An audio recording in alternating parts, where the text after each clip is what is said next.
अस्सलामुअलैकुम वरहमतुल्लाहि वबरकातुहू। कैसे हैं आप सब? अल्लाह ताला आप सबको ईमान और सेहत की बेहतरीन हालतों में रखें। आज एक और बहुत अच्छे टॉपिक के साथ हम इंशाल्लाह डिस्कशन करेंगे इस टॉपिक पे। सबसे पहले तो जो है पारा नंबर 17 है यानी 17, सूरा है सूरा अल अंबिया यानी सूरा नंबर 21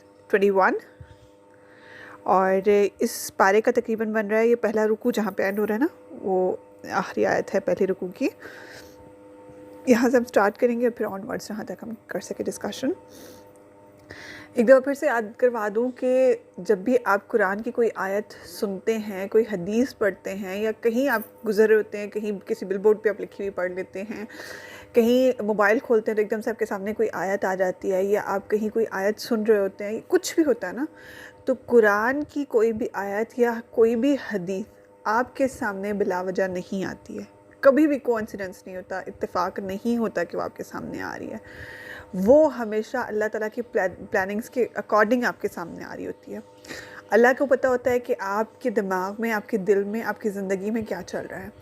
आपके साथ रहते हुए इंसानों को नहीं पता होता, लेकिन अल्लाह को पता होता है। वो आपकी शह रग से भी ज़्यादा करीब हैं इल्म के एतबार से, और ये सब कुछ इल्म है। आपकी बॉडी के अंदर क्या चल रहा है, आपके दिमाग में क्या चल रहा है, आपके दिल में क्या चल रहा है, अल्लाह ताला की ज़ात को सब कुछ मालूम है।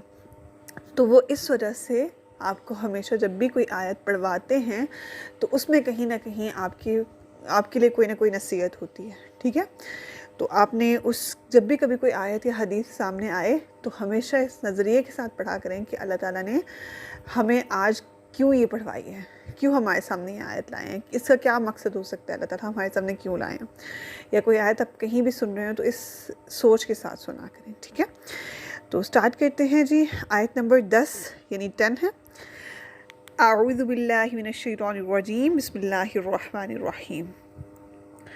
लक़द अलबत्ता तहकीक, अनज़लना नाजिल की हमने, इलैकुम तुम्हारी तरफ, किताबन एक किताब यानी कुरान पाक, फ़ीही जिसमें ज़िक्रुकुम तुम्हारा ज़िक्र है, अफ़ला क्या फिर नहीं, ताक़िलून तुम अक़ल से काम लेते। अल्लाह ताला, अब वही बात जो भी मैंने डिस्कस की कि अल्लाह ताला कह रहे हैं कि ये कुरान मैंने एक किताब नाजिल की है जिसमें तुम्हारा ज़िक्र है, तुम अकल से काम नहीं लेते हो।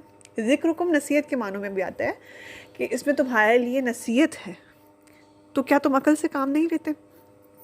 अगर हम इसको ज़िक्र के मानों में लें तो कैसे हमारा ज़िक्र है कुरान में? ऐसे कि ये कुरान, जब हम कहा जाता है ना कि एक मुकम्मल ज़ाब्ता हयात है। अच्छा, हमारे यहाँ क्या थिंकिंग होती है, हम बचपन से बच्चों को एक रिटायर्ड टिपिकल टॉपिक पढ़ा देते हैं कि कुरान एक मुकम्मल ज़ाब्ता हयात है। अच्छा, बच्चे वो एक लफ्ज़ याद कर लेते हैं, ज़ाब्ता हयात, ज़ाब्ता हयात, ज़ाब्ता हयात। अब बच्चों को पता भी नहीं है कि उसका मतलब क्या है और ज़ाब्ता हयात कुरान कैसे है। आप बच्चों को बताएं कि कुरान ज़ाब्ता हयात कैसे है। उनको बताएं कि ज़ाब्ता हयात का मतलब ये है कि आपकी लाइफ में जो कुछ भी हो रहा है, जो कुछ भी आपकी लाइफ में हो रहा है ना, उससे रिलेटेड कहीं ना कहीं कुरान पाक में ज़िक्र मौजूद है। ज़िक्र के सेंस में कि गाइडलाइन मौजूद है। कहीं ना कहीं ज़िंदगी की जो भी टॉपिक, जो भी आपकी ज़िंदगी में कोई आसानी चल रही है या कोई मुश्किल चल रही है, उससे मुतल्लिक़ कुरान में कहीं ना कहीं मौजूद है कि आपने उस सिचुएशन में क्या करना है। अच्छा, हमें लग रहा होता है कि कुरान बस, अच्छा बचपन से जब हम लोगों ने पहले कुरान को समझ के सोच के नहीं पढ़ा था। मैं अगर अपनी भी जिक्र करूँ, मैं कोई बहुत बड़ी आलिम फाजिल नहीं हूँ, मैं आप लोगों से, मैं भी उस फेज़ से गुज़र के आई हूँ। अभी भी मैं कहूँ कि मैं अगर ख़ुद को परफेक्ट क्लेम करूँ तो कुरान पाक कहते हैं कि अपने आप को पाक मत ठहराओ। तो परफेक्ट कोई भी दुनिया में इंसान नहीं है, लेकिन बात वही है कि हर इंसान उस फेज़ से गुज़र के आ जाता है। कहते हैं कि हर इंसान की ज़िंदगी में एक ना एक ज़माना जाहिलियत होता है। अब क्या था कि जब वो फेज़ था ना ज़माना जahiliyyat का, उसमें क्या होता था, हमारी क्या थिंकिंग होती थी कि कुरान पाक क्या है, कुरान पाक में बस या तो उसको तिलावत करनी है और चुनना है और ऊपर रख देना है, या फिर हमारी थिंकिंग ये थी कि कुरान पाक में बस अहकाम ही होंगे, नमाज़ पढ़ो, रोज़ा रखो, ये सब कुछ हमारे जहन में था। हमें कुरान पढ़ने के बाद पता चला कि कुरान में किस किस किस्म के टॉपिक्स मौजूद हैं। हर टॉपिक, आप यकीन माने, मेरी ज़िंदगी में अभी तक कुरान पढ़ने के बाद अल्हम्दुलिल्लाह अल्हम्दुलिल्लाह अल्लाह का बहुत बड़ा एहसान है। कुरान उन तमाम नेमतों से बढ़कर है जो अल्लाह ताला अता करते हैं। ये बेशक बिलाशुबा मेरा ईमान है इस बात पे। कुरान हर नेमत से बढ़ के है, क्योंकि आपकी ज़िंदगी में सारी नेमतें कुरान के आने के बाद आती हैं।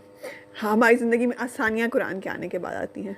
जो पहले हम लोगों से ढूंढ रहे होते थे, जो पहले हम लोगों से, हमें ज़िंदगी से शिकायतें थी, हमें नाउज़ुबिल्लाह अल्लाह ताला की ज़ात से शिकायतें थी, वो सब कुछ सेटल डाउन हो जाता है जब आपकी ज़िंदगी में कुरान आ जाता है। आपको सब समझ आ जाता है, आपके सारे मसले हल हो जाते हैं, आपको हल मिलना शुरू हो जाते हैं।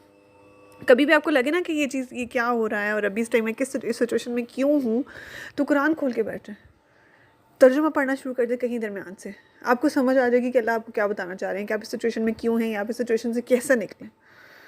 और ये वाकई होता है, ये नहीं है कि ये इत्तेफाक है कि जो है आपके सामने आयत आ जाए। आप यकीन माने, कभी कभी मैं मेरे साथ सबसे ज़्यादा जो मेरे साथ इंसिडेंट होता है, मैं जब भी कभी कोई चीज़, कोई दुआ मांग रही हूँ ना, बहुत शिद्दत से कोई दुआ मांग रही हूँ, अल्लाह ताला प्लीज़ ऐसे हो जाए, प्लीज़ ऐसे हो जाए, प्लीज़ ऐसे हो जाए, बहुत शिद्दत से मैं दुआ मांग रही हूँ किस चीज़ के लिए, एकदम से मेरे सामने सूरत दुहा आ जाती है, वरसौफ युअतीका रब्बुका फतर्दा, और एंड करीब आपका रब आपको इतना अता करेगा कि आप राज़ी हो जाएंगे। आप यकीन माने ये आयत, तो जब भी मैं कभी कोई चीज़ शिद्दत से मांग रही हूँ ना, तो अल्लाह ताला मुझे मेरे सामने ये आयत ले आते हैं और मुझे पता चल जाता है कि बस अब इंशाल्लाह ये जल्दी ये दुआ कबूल होने वाली है। और लिटरली ऐसे होता है कि कुछ टाइम के बाद वो दुआ कबूल हो जाती है। और कभी कभी समटाइम्स ऐसे होता है कि मैं, कोई ऐसी दुआ होती है जिसके लिए मुझे खुद भी इनर सेल्फ, अंदर दिल के अंदर कुछ थोड़ा कम यकीन होता है कि अच्छा ये पता नहीं कबूल होगी कि नहीं होगी, पता नहीं कबूल होगी कि नहीं होगी, लेकिन मेरे सामने जब ये आयत आती है ना, तो मुझे पता चल जाता है कि बस अल्लाह ताला इसको कबूल करने वाले हैं। बस अब ये जो मेरा फेज़ था ना, ये ख़त्म होने वाला है। तो ये आप वाकई कुरान को अपनी ज़िंदगी में ला के चेक करें, अपना बेस्ट फ्रेंड अल्लाह ताला की ज़ात को बनाएं और कुरान को बना लें। आप देखिएगा कैसे आपको मसलों के हल मिलते हैं, आप कैसे बाहर निकलेंगी, कैसे अल्लाह आपको तसल्ली देंगे। आप कभी कोई मुश्किल में होंगे ना, तो कुरान आपको तसल्ली देता है। आप कुरान खोल के बैठते हैं, तर्जुमा खोल के बैठ जाए, कुरान आपको तसल्ली दे रहा होता है। आप कुछ कुरान से रिलेटेड सुनना शुरू कर दें, कोई कुरान एक लेक्चर सुनना शुरू कर दें, आपको कुरान तसल्ली देता है। कुरान के अल्फाज आपको तसल्ली दे रहे होते हैं। अच्छा, तसल्ली नहीं देंगे तो कभी आप बहुत खुश होंगे। अच्छा, हमारे साथ मसला क्या होता है, हम कुरान सिर्फ तब पढ़ते हैं जब हम बहुत ज़्यादा सैड होते हैं या हमारी ज़िंदगी में बहुत प्रॉब्लम्स चल रही होती हैं, तब हम कुरान की तरफ आते हैं। कभी खुशी में भी कुरान की तरफ आएँ, कुरान आपको सेलिब्रेट करेगा आपके साथ वो खुशी, और आपको फ़ील होगा कि हाँ वाकई ऐसा हुआ। मैं एक दफ़ा, मुझे याद है कि रिज़ल्ट था मेरा, और मैं बहुत दुआ करी थी किस तरह से। मैं एक बहुत आप समझ लें कि वो स्टूडेंट थी जो टिपिकल किताबी कीड़ा टाइप का बच्चा थी मैं, और बस मुझे टॉप पे रहना है, टॉप पे रहना है, टॉप पे रहना है।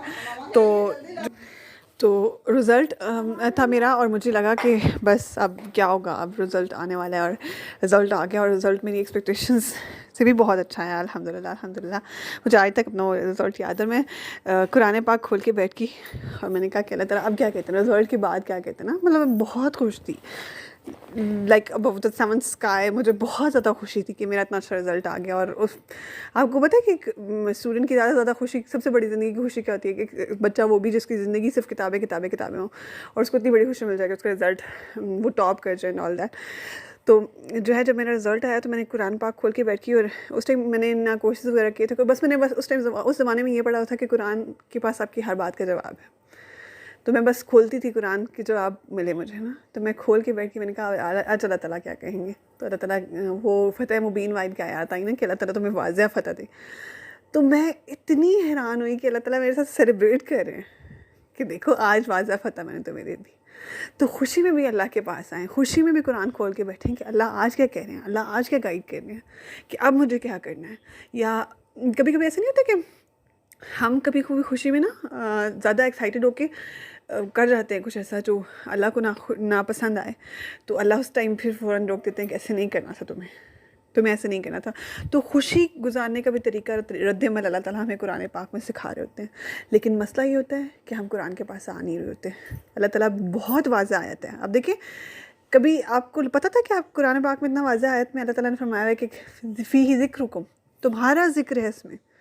अब यहाँ पे कोई तीसरा बंदा और मौजूद नहीं है, आप सुन रही हैं और अल्लाह आपको सुनवा रहा है।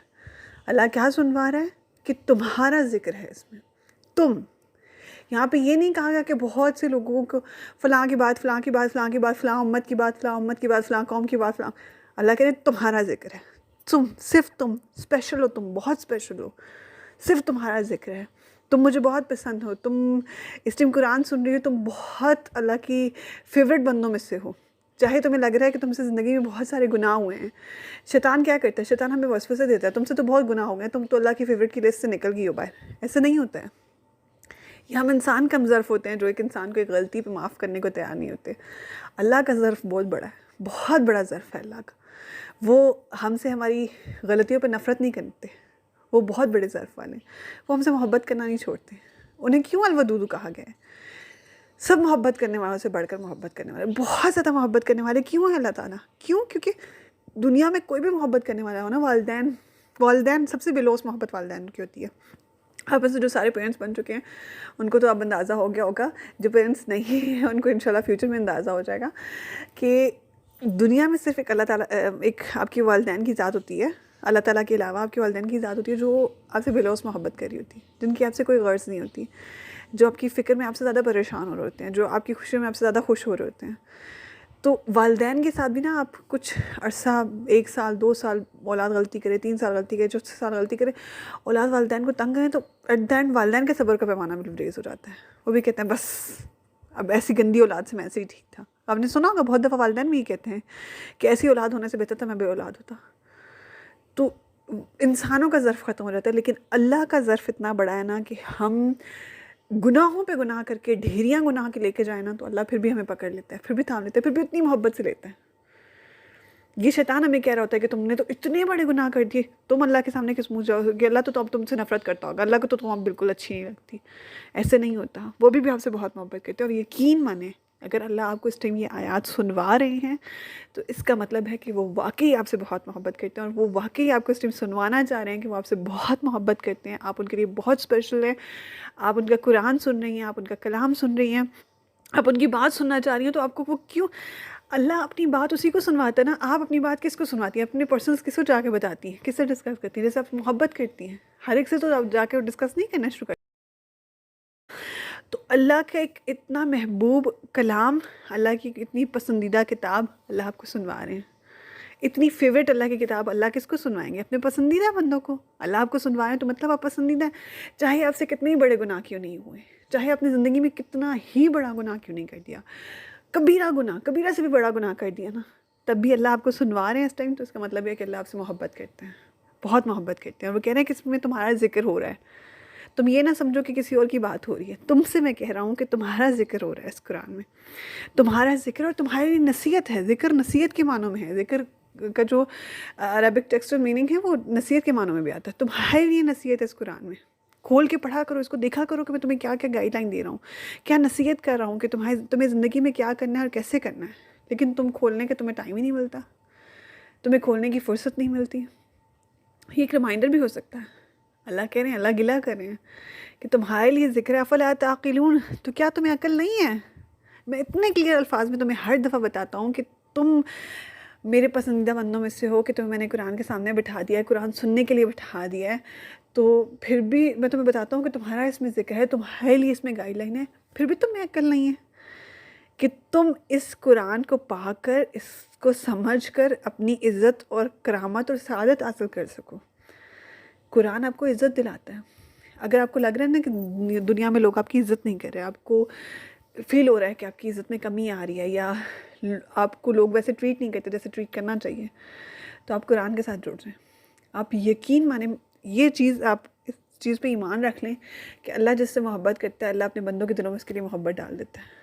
जब आप कुरान से जुड़ जाएंगी ना, आप अल्लाह को खुश करने की कोशिश करेंगी ना, जब आप अपने मसलों के हल के लिए कुरान खोलेंगी और कुरान से मसलों के हल ढूंढेंगे और फिर उन पर अमल करके अपनी ज़िंदगी को किसी न किसी तरह एक ट्रैक पे लाएंगी, तो उससे क्या होगा कि उससे फिर अल्लाह ताला आपकी इज़्ज़त में इजाफा करेंगे। कैसे? अल्लाह लोगों के दिलों में आपकी इज़्ज़त डालना शुरू कर देंगे। मैंने बहुत दफ़ा इस चीज़ का जिक्र किया है। कुरान पढ़ाने से पहले मैं डिबेटर थी, मैं बहुत अच्छी स्टूडेंट थी, बहुत तारीफ़ें मिली, लेकिन इज़्ज़त जो है ना, वो एक अल्लाह लोगों के दिलों में आपके लिए जो इज़्ज़त डाल देते हैं। अब मैसेजेस आते हैं कभी कभी, तो आप यकीन माने मैं कभी कभी रोना शुरू हो जाती हूँ। मैं कहती हूँ अल्लाह, इतनी मैं इस काबिल थी नहीं जो मुझे आपने दे दिया है। मुझे स्टूडेंट्स मैसेजेस कर रहे होते हैं कि हम उम्रे पे गए थे तो हम आपके लिए दुआ कर रहे थे, मैंने बहुत दुआ की आपके लिए, बहुत दुआ की कि आपने मेरे लिए मुझे कुरान से कैसे जोड़ा हुआ है, कैसे आपने मुझे बांध के रखा हुआ है। तो मेरे दिल से आपके लिए दुआएं निकलती हैं, और मैं अपने बच्चों को इसके साथ, आपके साथ जोड़ रही हूँ। और आप यकीन माने ऐसे ऐसे मैसेजेस होते हैं ना कि मैं काम जाती हूँ, मैं कहती हूँ अल्लाह आप इतनी इज़्ज़त दे रहे हैं मुझे। ये तो होता है ना कि जब आप टॉप करते हैं तो टीचर्स 1-2 दिन के लिए आपको अप्रिशिएट कर देते हैं, दैट्स इट, फिर रूटीन पे आ जाते हैं। फ्रेंड्स आपको 1-2 दिन अप्रिशिएट करते हैं, आप रूटीन पे आ जाते हैं। या आप दुनिया में कोई अच्छा काम करते हैं, आपके पेरेंट्स को फ़ख्र होता है, 2-3 दिन फ़ख्र होता है, बस ख़त्म। ये जो अल्लाह आपको कुरान से इज़्ज़त देते हैं ना, जब आप कुरान से जुड़े रहते हैं, मैं ये नहीं कह रही कि सिर्फ कुरान पढ़ाने में इज़्ज़त है। कुरान को पढ़ाने में तो नो डाउट अल्लाह ताला आपकी बहुत इज़्ज़त बढ़ाते हैं। कुरान पढ़ने में बहुत इज़्ज़त है। जब मैं कुरान पढ़ रही थी ना, मेरी ज़िंदगी की आसानियाँ उसी टाइम शुरू हो गई थी। मेरी परेशानियाँ, सब टेंशन्स पीछे रहना शुरू हो गई थी। मैं आपको यकीन माने, मैं इतनी कूल और कंपोज़ जितनी आपको अब लगती हूँ, मैं इतनी थी नहीं। मैं बहुत शॉर्ट टेम्पर्ड इंसान थी। और अब मुझे समझ ही नहीं आता, मैं अब यकीन माने अल्हम्दुलिल्लाह अल्लाह ने कुरान के साथ ऐसा जोड़ दिया है कि मुझे जो है ना किसी चीज़ की परेशानी नहीं होती। आपको लगता होगा कि आपकी ज़िंदगी में डिप्रेशन है, इस चीज़ की परेशानी हो रही है, इस चीज़ की परेशानी हो रही है। मुझे परेशानी नहीं होती अल्हम्दुलिल्लाह। मुझे मेरी बहनें कह रही होती हैं कि अच्छा ये चीज़, इस चीज़ की बहुत परेशानी हो रही है। मैं कहती हूँ अच्छा क्या हो गया है, कुछ नहीं होगा, ठीक हो जाएगा, अल्लाह निकाल लेंगे इंशाल्लाह। अल्लाह ने पिछले भी मसले हल कर दिए, अल्लाह ये भी कर देंगे। और मुझे कहती हैं कि ये सिचुएशन, अब इस सिचुएशन में क्यों तुम ऐसे कह रही हो। मैं कहती हूँ हो जाएगा ना। और वाकई अल्लाह उस मुसीबत से, उस परेशानी से ऐसे निकालता है जैसे हम कभी थे ही नहीं। कभी कभी ऐसी सिचुएशन होती है कि आपको लगता है कि बस डेड लॉक आ गया, आप यहाँ स्टक हो गए, लेकिन मुझे नहीं लग रहा होता। मुझे पता होता है कि अल्लाह ताला कुरान पाक में फरमाता है जो अल्लाह ताला से डरता है और अल्लाह पर तवक्कुल रखता है, अल्लाह उसके लिए निकलने का रास्ता बना देते हैं। अल्लाह निकलने का, उस डेड लॉक से भी निकाल देते हैं। अल्लाह निकलने का रास्ता अल्लाह बना देते हैं। तो ये पॉइंट इज़ दैट कि कुरान से जुड़ना आपके लिए हमेशा इज़्ज़त का बायस होगा, करामत का बायस होगा, सादत का बायस होगा। करामत क्या है? करीम अरबी में किसको बोलते हैं? बेहद इज़्ज़त वाला इंसान। इकराम, ज़ुल जलाली वल इकराम, अल्लाह ताला के लिए ये नाम आता है ना। इकराम अरबी लोग जो हैं पुराने ज़माने में, वो करीम उस इंसान को बोलते थे जो उनमें सबसे ज़्यादा, मतलब एक अगर एक कबीला है तो उसमें सबसे ज़्यादा मुअज़्ज़ज़ जो इंसान होता था ना, जो सबसे ज़्यादा काबिल इज़्ज़त, जिसकी बारे में किसी को कोई नहीं होता था कि ये बुरा इंसान है, ये कुछ बुरा करेगा, बस जिस पे लोगों का 100% ट्रस्ट होता था ना, उसको करीम कहते थे कि ये सबसे मुअज़्ज़ज़ इंसान है, बस इसकी बात हरफ़ आखिर। तो आप यकीन माने कुरान आपको ऐसा करीम बना देता है कि आप लोगों को जो मशवरा देते हैं, लोग उस पर अमल करने लगते हैं। और ये ऐसा नहीं होता कि आपकी बातों की वजह से, कुछ भी नहीं होता। अल्लाह आपकी बातों में असर डाल देते हैं। अल्लाह लोगों के दिलों में आपकी मोहब्बत डाल देते हैं कि वो आपकी बातें मानना शुरू करते हैं। आपको लग रहा है कि आपके ससुराल में आपकी जगह नहीं है, या आपके मैके में आपकी बातें एक्सेप्ट नहीं की जाती हैं, आपके कॉलेज या यूनिवर्सिटी या स्कूल में, या आपकी बहू कहीं भी, मतलब आपको लग रहा है कि आपकी ज़िंदगी में कुछ लोग ऐसे हैं जो आपकी इज़्ज़त नहीं कर रहे हैं। आप यकीन माने आप कुरान से जुड़ रहे हैं। ख़ुद भी कुरान से जुड़ें, और हमेशा याद रखिएगा जब आप कुरान से जुड़ते हैं तो आप पे कर्ज़ होता है कि आपने किसी न किसी को फिर आगे ज़रूर जोड़ना है। वैलुल लिल मुतफ़्फ़िफ़ीन अल्लज़ीना इज़ा इक्तालू अलन्नासि यस्तawफ़ून। वैलुल लिल मुतफ़्फ़िफ़ीन, अल्लाह ताला क्या कह रहे हैं? तबाही, वैल है लिल मुतफ़्फ़िफ़ीन, किसके लिए? नाप तोल में कमी करने वालों के लिए। अल्लाह ताला क्यों कह रहे हैं नाप तोल में कमी? अच्छा, नाप तोल में कमी क्या हमारे यहाँ कंसेप्ट होता है कि जो है ना, जो लोग ये तोलने वाले हैं, सब्जियां तोलने वाले या ये कारोबार करने वाले, उनके बारे में नहीं है, हर इंसान के बारे में। अल्लज़ीना इज़ा इक्तालू अलन्नासि यस्तawफ़ून, जब वो औरों से लेते हैं तो वो पूरा लेते हैं। जब आप कुरान का इल्म ले रही हैं, औरों से ले रही हैं, पूरा ले रही हैं।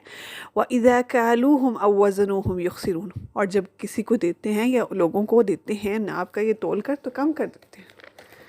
ऐसे लोगों के लिए क्या है? तबाही है, जहन्नम का गड़ा है।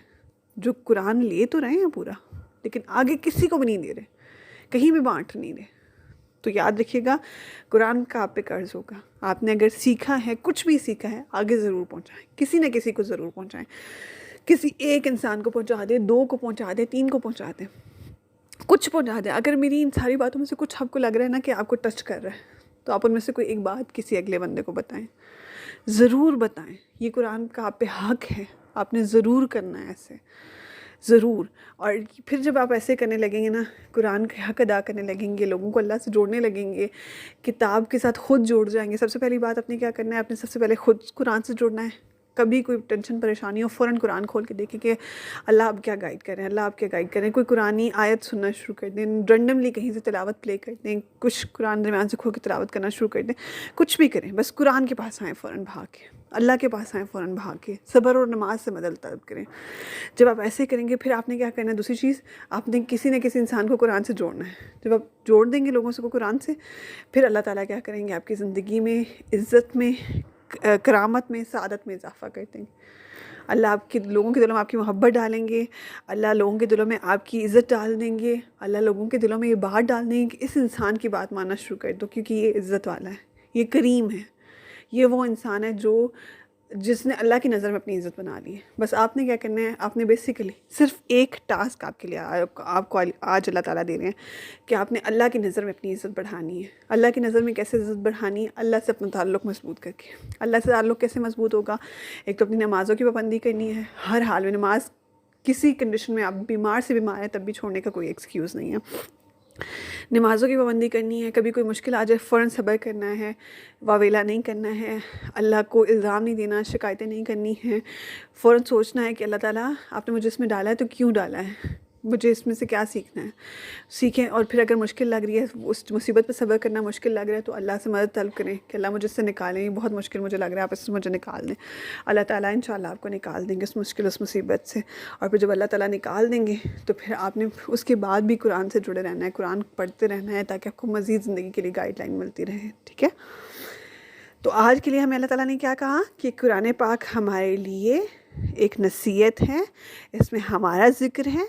अल्लाह ताला क्या कह रहे हैं, अफ़ला ताक़िलून, क्या तुम अक्ल नहीं रखते, तुम्हें अक्ल नहीं है। मैं इतनी क्लियर बताता हूँ, फिर तुम इसको छोड़ देते हो, फिर थोड़े दिन पढ़ते हो, फिर छोड़ देते हो।